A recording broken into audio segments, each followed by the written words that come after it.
Bonjour à toutes et à tous et bienvenue sur la chaîne, je suis June Thunder et aujourd'hui une nouvelle vidéo Facecam où on parle d'un sujet très important, à savoir la mort potentielle de Cardfight Vanguard. Donc il y a beaucoup de gens qui aiment à parler aujourd'hui de la mort potentielle de Vanguard, tout simplement parce que Bushiroad a tué beaucoup de ses licences, enfin a laissé mourir beaucoup de ses TCG récemment, et celui qui a fait le plus parler c'est Future Card Buddy Fight qui vient d'être arrêté après 6 ans de production. C'était l'un des TCG majeurs de Bushiroad avec bien sûr Vanguard et Weiss Schwarz.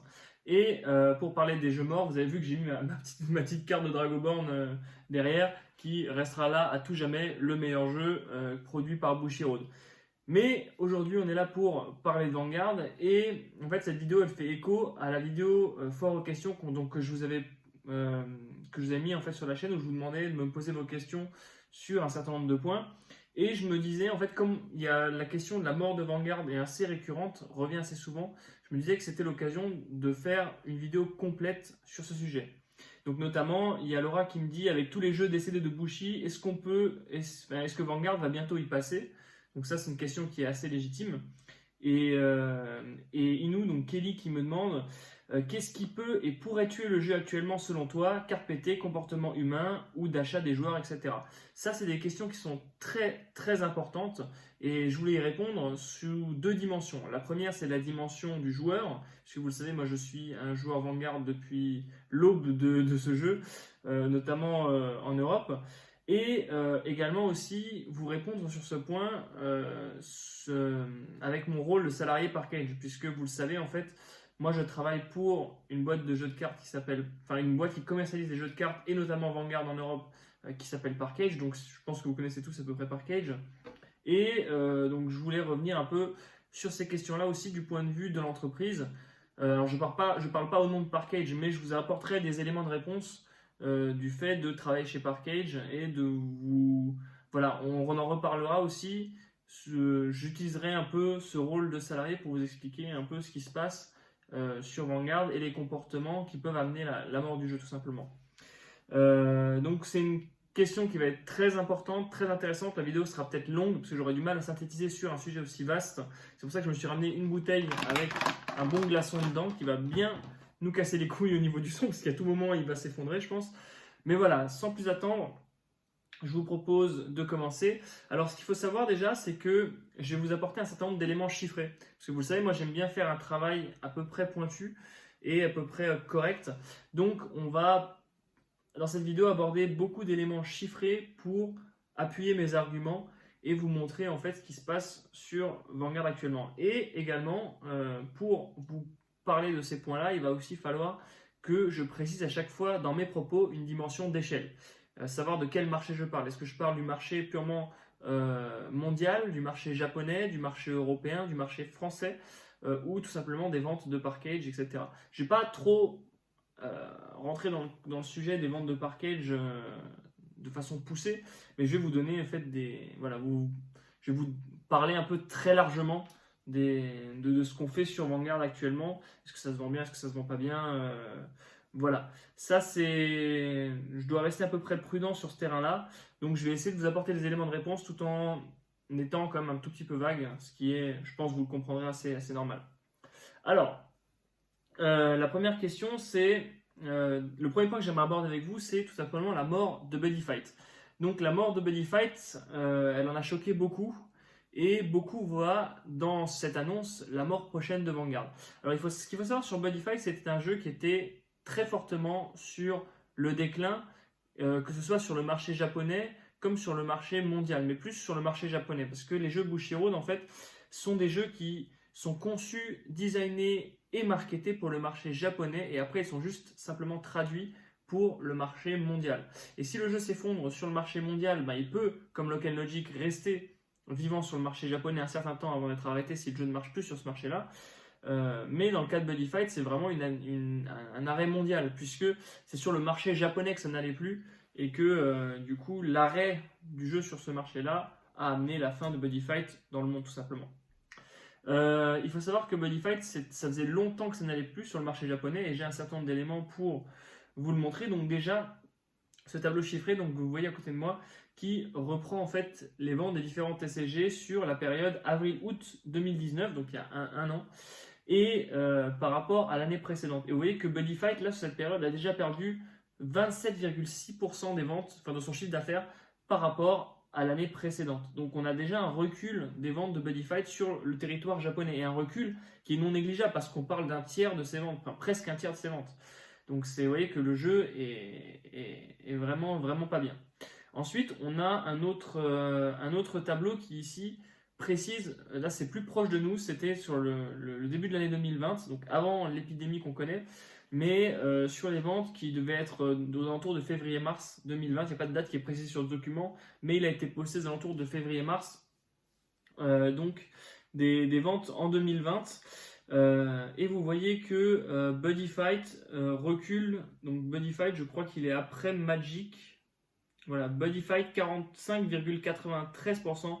Donc Buddy Fight a perdu près de 55% de ses ventes tout simplement. Ce qui est énorme. Être amputé de près de la moitié de ses ventes, c'est juste énorme. Donc vous voyez qu'on est déjà sur un jeu sur le déclin. En plus, l'arrêt de l'animé n'a pas aidé. Donc, puisque vous le savez, Buddy Fight n'avait plus d'animé depuis un moment déjà. Et donc pour essayer de continuer à produire ce jeu, en fait, sans dépenser trop d'argent, Bushiroad a essayé de faire des collabs, soit avec ses propres licences, ce qui ne lui coûte pas cher, puisqu'ils ont les droits sur quasiment tous les artworks, ou ouais, tous les artworks, ils ont les droits dessus. Donc ils ont juste à game designer le jeu, et tout ce qui est artwork et licence, ils ont quasiment rien à payer, puisque les licences sont déjà à eux. Donc c'est le moyen d'alimenter le marché avec des nouvelles cartes qui sont peu coûteuses en fait, qui leur coûtent peu en termes d'artwork et en termes de licensing. Donc c'est ce qu'on a eu avec Bank Dream, Pico. Après je crois qu'on a eu, je me demande si on n'a pas eu Love Live, je sais plus. Je sais qu'on a eu Conan, et donc là c'est pas une licence à eux. Peut-être qu'ils ont un partenariat avec, mais voilà, Conan c'était un vrai, pour le coup marketing je pense, pour essayer de relancer Buddy Fight. Mais voilà, Bank Dream c'est une licence à eux, donc ils l'ont fait dans Buddy Fight. Et je crois qu'il y en avait une autre, mais je ne suis pas sûr.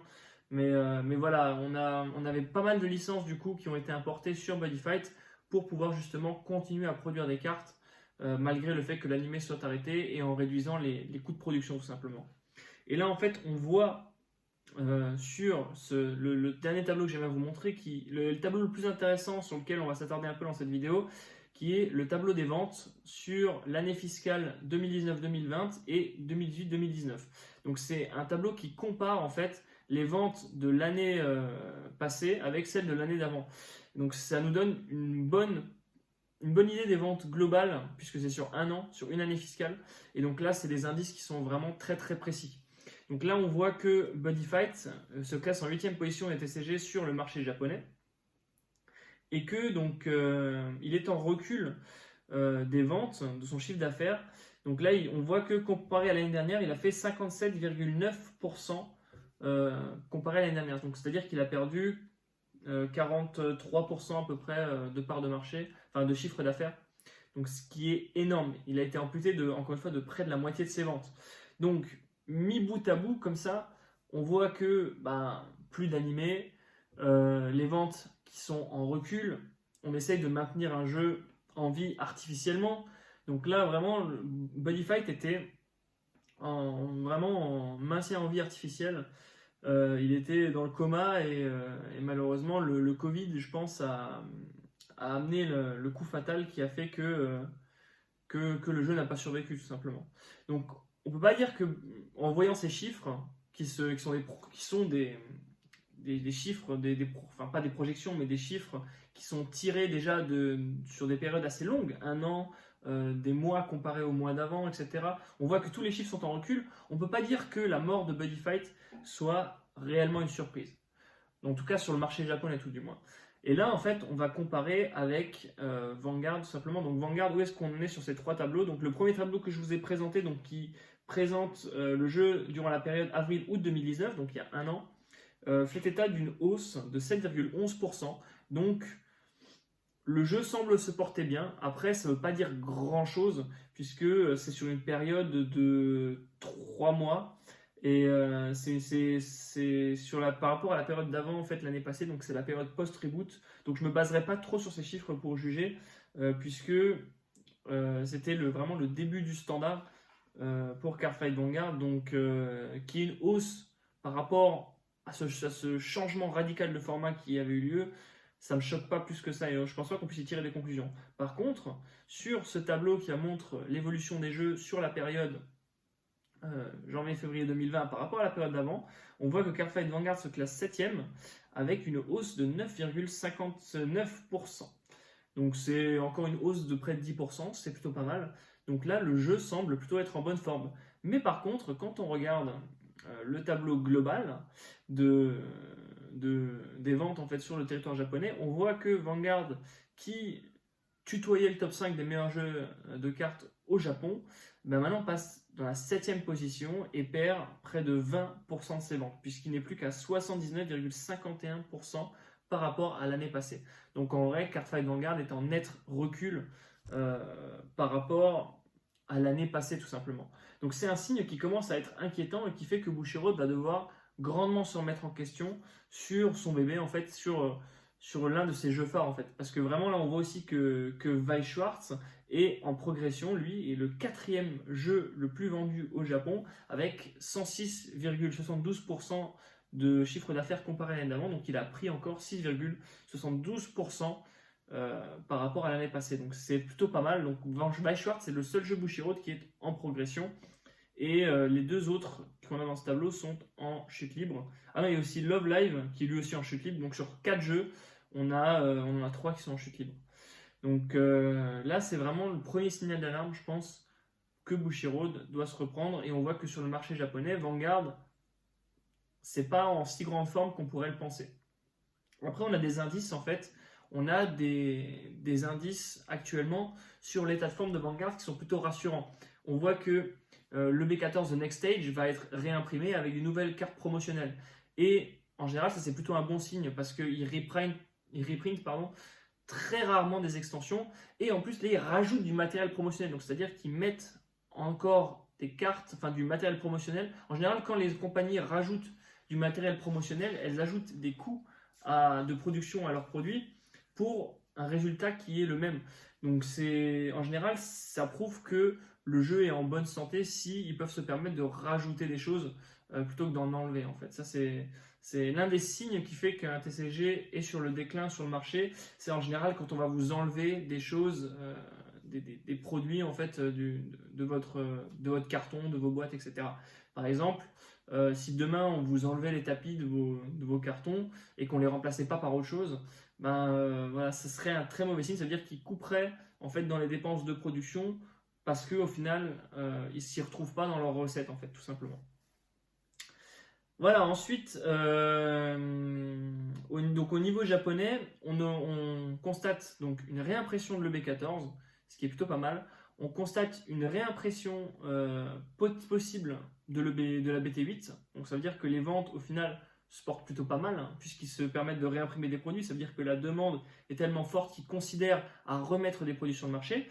Et enfin, on a aussi Bang Dream Film Live qui a été un grand succès, puisque 5 jours après sa mise en circulation, en fait, le produit est déjà sold out et Bushiroad a annoncé déjà une réimpression de ce produit, ce qui est plutôt cool. Par contre, il faut un peu tempérer cette nouvelle puisque la réimpression de ce produit ne se fait que sur réservation, donc c'est-à-dire qu'ils ne veulent prendre aucun risque, ils ne vont pas réalimenter purement le marché et générer des stocks, un certain nombre de stocks en fait.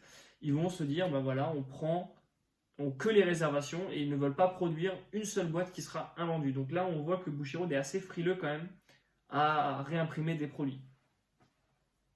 Ensuite, on a donc pour conclure, on peut se dire que malgré cette année fiscale 2019-2020 qui n'était pas très très brillante, on peut se dire que Bushiroad au final, Vanguard s'en sort pas si mal que ça.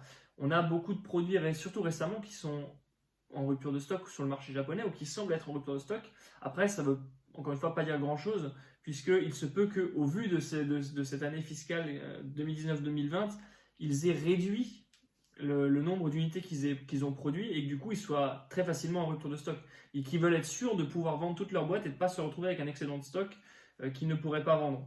Et du coup, ben, c'est possible que aussi la rupture de stock ne soit qu'artificielle. En fait, ils ont produit moins de boîtes, du coup ils ont tout vendu et là ils reproduisent des boîtes pour réalimenter la demande, mais ils n'en produiront pas une de plus qui restera invendue. En fait, ils veulent générer des bénéfices et surtout ne pas être déficitaires en fait, sur leurs produits. Donc ils vont produire le nombre de boîtes achetées et pas une de plus. Ça, c'est aussi une possibilité, mais encore une fois, on n'en sait rien. Les seuls éléments qu'on a, c'est les chiffres, enfin les éléments que nous donnent les boutiques japonaises et les éléments qu'on a en fait présents sur ce tableau. Je vous mettrai dans la description aussi le lien vers le compte Twitter de la personne qui produit ce genre de tableau-là. C'est le game designer de Buddy Fight et également le game designer du prochain jeu, Gate Ruler, que vous pouvez également suivre si jamais vous avez aimé Buddy Fight. C'est pas un jeu Bushiroad, mais bon, c'est pas plus mal d'ailleurs. Mais voilà, si jamais ça vous intéresse, n'hésitez pas à suivre cette personne sur Twitter, c'est toujours très intéressant. Et moi, je me prends un petit coup d'eau.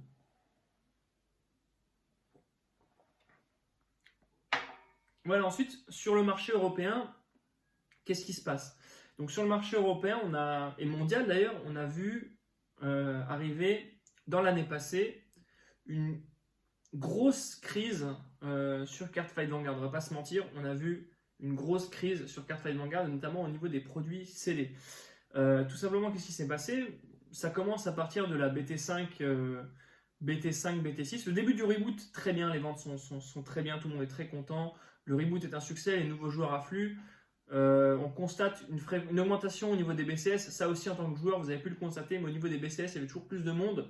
Le reboot séduit plus ou moins, mais en tout cas, les gens restent. Voilà, c'est ça le plus important à retenir.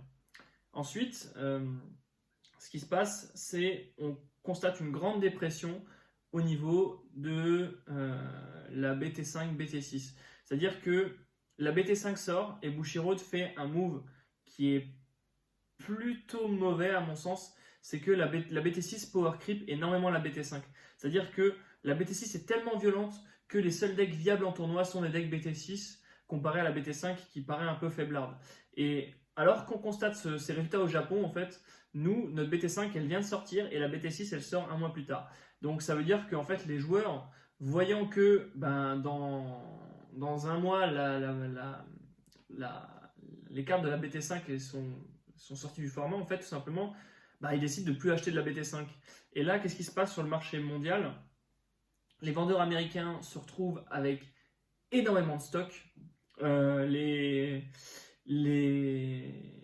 L'offre en fait est supérieure à la demande, c'est-à-dire que tous les joueurs se disent au lieu d'acheter mes decks BT5, au lieu d'acheter des decks qui vont sortir du format très rapidement, je préfère ne pas acheter et attendre la BT6 pour acheter mes decks BT6, notamment parce que le BCS arrive quelques jours après la sortie de la BT6. Donc voilà, les joueurs préfèrent attendre et investir dans des produits qui compétitivement sont plus impactants, on va dire. Et donc ça, c'est une erreur de Bushiroad qui a voulu accélérer la sortie de la BT6 pour que Shadow Paladin soit jouable au BCS. Ça, je peux le dire, c'est une vraie volonté, puisque c'est quand on avait eu le représentant de Bushiroad de Singapour au BCS Mouveau, il a dit voilà, il faut que le BCS, quand on était en meeting après le BSF, il a dit voilà, il faut que le BCS soit à Mouveau au mois de X parce que la BT elle sort à ce moment-là et que Shadow c'est très populaire et donc nous on veut vendre cette BT, donc il faut que on la sorte très rapidement avant le BCS et que le BCS se passe après pour que les gens achètent cette extension-là. Donc ça, c'est un move qui est commercialement intéressant mais qui est assez discutable, notamment parce que du coup on a constaté un effondrement des prix des cartes et vous aussi vous avez dû le voir sur tout ce qui est sorti après la BT5 en fait. Tout simplement parce qu'il y avait énormément d'offres sur le marché, très peu de demandes. Et du coup, les vendeurs, en fait, il y a énormément de vendeurs sur le marché, tout simplement. Et tout le monde se tirait la bourre pour vendre ses cartes, alors que la demande n'était pas si forte que ça. Donc, on a eu un effondrement. Les gens qui ont fait des achats groupés sur la BT5 se sont retrouvés pas spécialement rentables, comme étaient les achats groupés auparavant. Et pareil, les gens qui ont fait des achats groupés sur la BT6 se sont retrouvés pas rentables. Pareil sur le B9 qui compétitivement n'était pas intéressante, à part Tachikaze. Et encore, Tachikaze étant un client tellement impopulaire que la VR coûtait tellement peu cher que au final, ben, le deck, c'était plus intéressant de le faire à l'unité. Donc voilà, les gens ont continué à faire des achats groupés. Au bout de BT5, BT6, BT9, enfin EB9, ils se sont rendus compte que bah, c'était pas si rentable que ça de faire des achats groupés, et donc ils se sont tournés plus vers l'unité. Ce qui a une conséquence, c'est que, je vais me servir un verre d'eau et après je vous reprends. Voilà. Ce qui a eu comme conséquence que tous les vendeurs mondiaux, y compris nous, on s'est retrouvé avec un stock de boîtes invendues qui était très conséquent. Et ces boîtes invendues a généré du stock excédentaire. Et du coup, ça a été la course à la baisse du prix des cartes pour pouvoir se débarrasser des cartes le plus vite possible. Et une grande dépréciation, encore une fois, du prix des cartes, tout simplement. Les cartes ne valaient plus rien, pour être clair, net et précis. Après, on a eu la BT7 où tous les decks étaient nuls à chier. On a eu le B10, le B8 où on a eu Rivière, ou c'est le B8, je sais plus. EB8, non, EB9, je sais plus en gros. Non, EB10, je crois que c'est EB10, c'est Mysterious Fortune. EB11, et enfin voilà. En gros, retenez que à partir de la BT5 et jusqu'à la BT, jusqu'à le B11, je crois.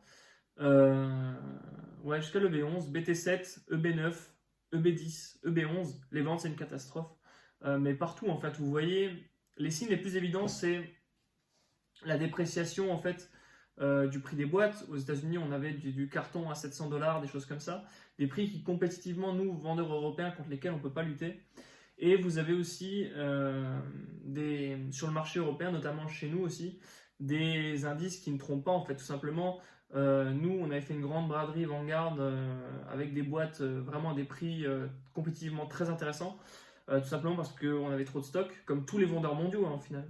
Et on avait également, vous aviez également un autre indice qui était que Bushiroad, pour réagir à ça, a fait une campagne avec des gifts de Noël qui faisait que quand vous achetiez un certain nombre de boîtes ou certaines extensions, vous receviez un gift brillant Noël.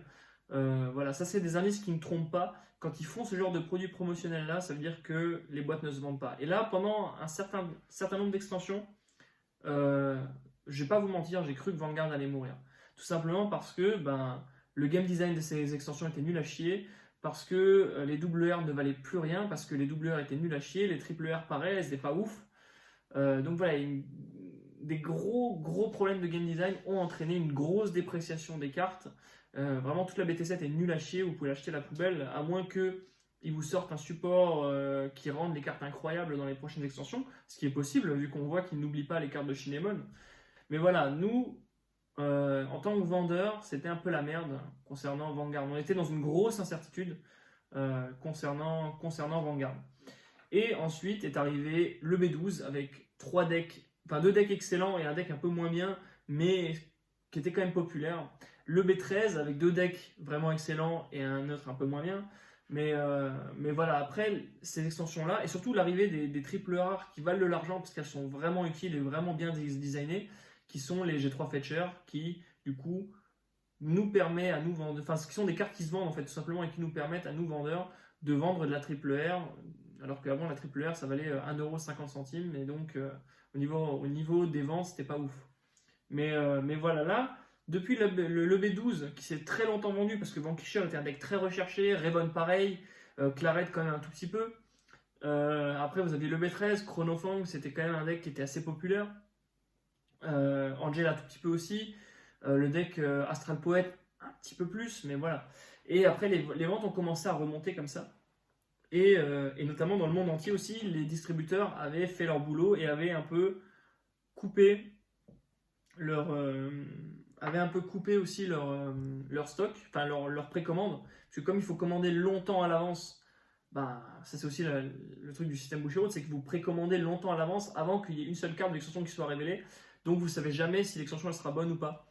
Et donc là en fait, il y a beaucoup de distributeurs mondiaux qui ont coupé aussi leur quantité en fait de précommande.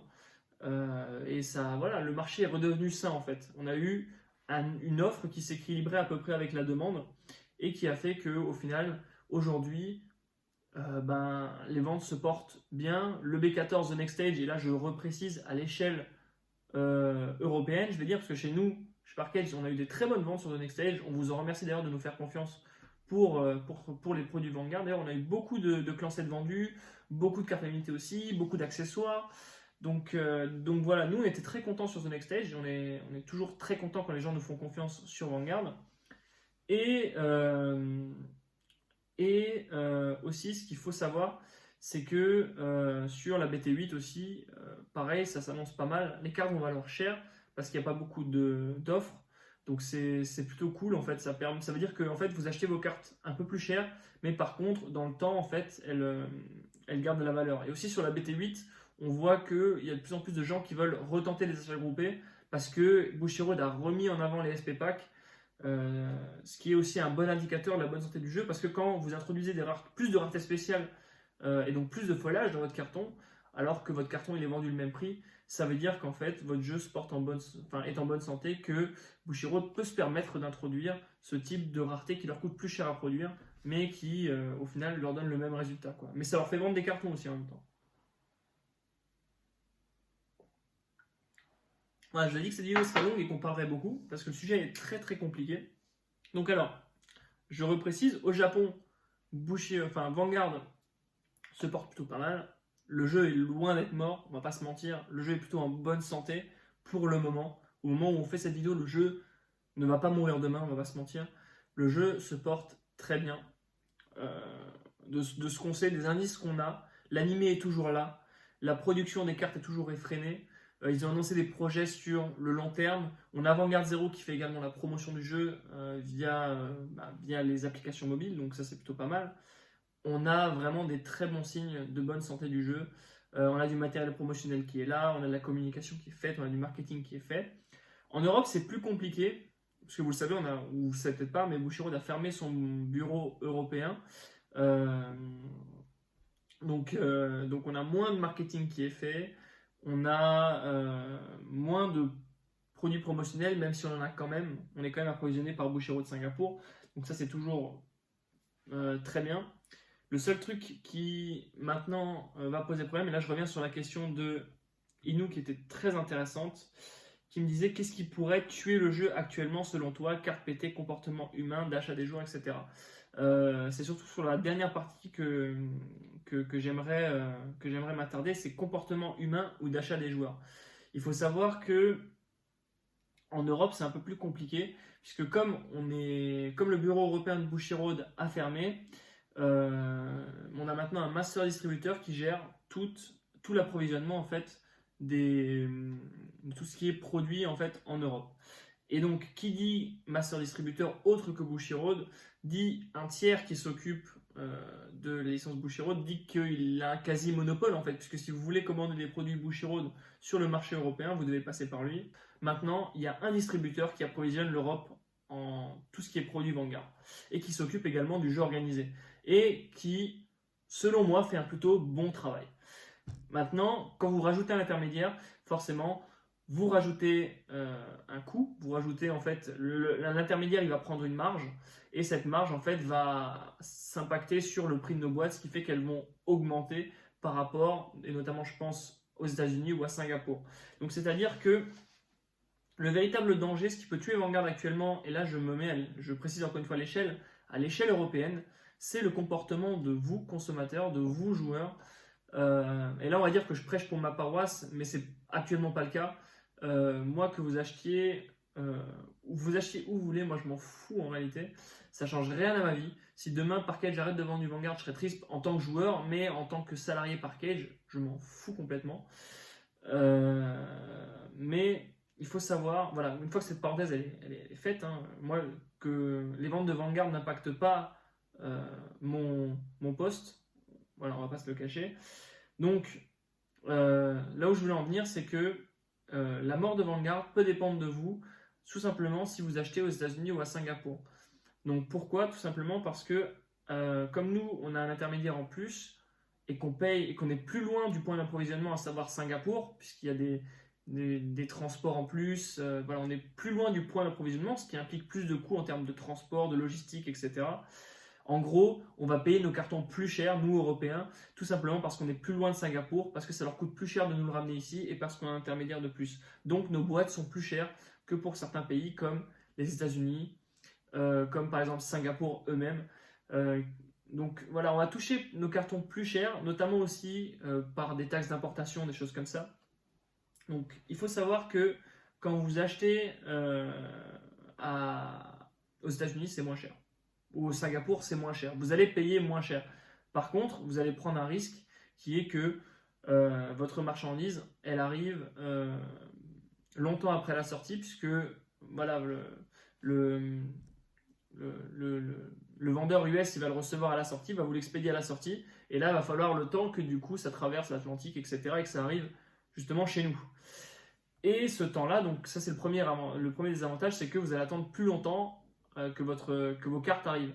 Le deuxième désavantage, c'est que toute importation venue des États-Unis va être soumise à la douane, donc vous allez payer moins cher, vous allez payer des frais d'expédition qui vont être élevés, mais quand même, au final, l'addition va être moins chère que si vous aviez acheté en Europe. Par contre, vous pouvez avoir la magnifique surprise que votre colis soit bloqué à la douane ou que votre colis soit surtaxé par la douane parce que vous avez fait une importation venant des États-Unis. Ça, c'est possible aussi. Mais là où je veux en venir, c'est que... Donc ça, c'est les risques que vous avez quand vous commandez aux États-Unis. Ça peut vous revenir moins cher, mais c'est plus dangereux, entre guillemets. Et le risque aussi, c'est que les joueurs aillent au moins cher, c'est-à-dire aillent acheter leurs cartes aux États-Unis et à Singapour. Et donc, comme ils achètent leurs cartes là-bas, en fait, tout simplement, ça fait plus de ventes en Europe. Qui dit moins de ventes en Europe, dit moins de boutiques qui voient un potentiel à Cardfight Vanguard, en fait, moins de boutiques qui ont envie de se lancer dans le jeu. Tout simplement, si vous avez une boutique locale, admettons, on est chez Parkage, voilà. On va dire, je prends toujours ce même exemple, mais voilà. Vous êtes parisien, vous êtes chez Parkage, et au lieu d'acheter votre Vanguard à Parkage, ou à la Caverne du Gobelin, ou à Power 9, ou à Je console Perron. à Cartapapa, ou à Strasbourg, etc. Vous achetez ça aux États-Unis, tous les joueurs achètent aux États-Unis. Bah, la boutique, elle se dit, bah, je vends plus de Vanguard, du coup, je fais moins d'événements parce que la boutique ne fait pas d'événements gratuits. Faut arrêter de penser ça. Une boutique, elle est là pour payer ses employés, elle est là pour faire du jeu organisé, certes, pour maintenir le jeu vivant, mais elle est surtout là pour payer les salaires de ses employés et pour faire vivre un commerce. Donc, une boutique, elle va jamais accueillir des joueurs d'un jeu si elle ne trouve pas un intérêt financier, en fait, si le coût de mettre en place un tournoi est plus important, en fait, que tout simplement le bénéfice qu'elle va en tirer. Où je veux en venir, c'est tout simplement que, admettons, vous avez la boutique Parkage, tout simplement. Vous êtes à Parkage, qui commercialise du Vanguard, qui organise des tournois, etc. Tous les joueurs de Parkage achètent chez Parkage, tout va bien, il y a des tournois, il y a des lots. Parkage se dit, bah c'est bien, je fais un certain nombre de volumes de vente, je vais continuer le jeu, je vais peut-être en commander un peu plus pour voir si j'augmente ma quantité de vente, ça va prendre, etc. Donc tout se passe bien. Maintenant, admettons, les joueurs se disent, ah génial, on va économiser des sous, on va aller acheter nos produits aux US. Si tous les joueurs font ça, qu'est-ce que ça va induire? Moins de ventes pour Parkage ou pour n'importe quelle autre boutique. Hein. Je tiens toujours à le rappeler, je cite Parkage, voilà, mais moins de ventes pour la boutique locale. La boutique locale, voyant ses ventes diminuer, elle va réduire son implantation magasin. Ça veut dire moins de boosters dans les rayons. Ça veut dire aussi moins mettre le jeu en avant. Ça veut dire moins de nouveaux joueurs. Ça veut aussi dire moins de tournois jusqu'au moment où tout le monde achète aux US, plus personne n'achète dans la boutique. La boutique réduit son implantation en magasin au minimum, mais ne parvient pas à générer de bénéfices pour payer ses employés sur le jeu et donc décide tout simplement d'arrêter le jeu parce que c'est plus assez rentable pour elle de faire le jeu. Donc là, en fait, vous vous retrouvez avec un local qui dépérit et un jeu organisé qui dépérit. Donc c'est-à-dire que en achetant aux États-Unis, certes, vous avez économisé quelques euros, voire même des fois des centaines d'euros ou une centaine d'euros sur un carton, je précise, hein, mais à l'échelle des joueurs, ça va être genre 15, 20, 30 euros par joueur sur un carton. Mais voilà, vous avez donc sacrifié les événements ou l'activité du magasin qui permettait de faire grandir le jeu, c'est-à-dire pour vous de trouver plus d'adversaires, pour vous de trouver un point de rencontre où vous pouviez vous retrouver pour partager votre passion sur ce jeu. Et tout ça pour économiser quelques euros. Donc c'est ça le danger, c'est que au bout d'un moment, on privilégie on privilégie comment dirais-je, l'économie à court terme, c'est-à-dire le fait d'économiser quelques euros, on sacrifie en fait le bénéfice à long terme. Et je pousse le raisonnement encore plus loin. Donc là, votre Parkage ou votre boutique locale, n'importe laquelle, voit ses ventes diminuer, arrête le jeu organisé, arrête tout simplement le jeu. Vous, en tant que joueur, vous avez soit le choix de monter une association, soit de jouer dans le fast-food du coin, mais on va pas se mentir, c'est quand même mieux de jouer dans une boutique que de jouer chez McDo ou chez Burger King ou n'importe où d'autre, où on risque de vous faire chier parce que vous squattez une table pendant trop longtemps.